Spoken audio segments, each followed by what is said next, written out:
సద్దుల బతుకమ్మ ఏనాడు 30వ తారీఖు సెప్టెంబర్ నెల 2025 సంవత్సరం మంగళవారం నాడు. కానీ అమావాస్య నుండి 10 రోజులు అవుతున్నది కదా, 10 రాత్రులు అవుతున్నది కదా, ఎట్లా చేయాలి? రాత్రి శబ్దస్య తిథి లక్షణే. పంచమి 2 రోజులు వచ్చినా అది 1 రోజు కిందే లెక్క, ఒకే రోజు 2 తిథులు వచ్చినా అది 2 రోజుల కింద లెక్క. మనకు శాస్త్రం ఎంత క్లియర్గా ఉన్నది, శాస్త్ర మార్గాన్ని మనం అనుసరించాలి. తెలంగాణ విద్వత్ సభ కూడా 30వ తారీఖు సెప్టెంబర్ నెల 2025 నాడు అని సిద్ధాంతులందరూ మంగళవారం నాడే జరుపుకోవాలని సిద్ధాంతులందరూ నిర్ణయించారు, పండితులందరూ నిర్ణయించారు.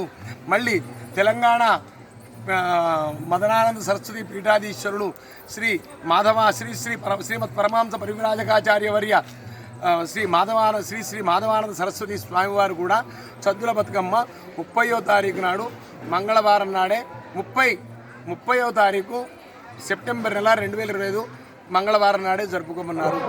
కాబట్టి మనకు శాస్త్రీయంగా ఉంటుంది, అది పెద్దలు చెప్పింది మనం వినడం మనకు మంచిది.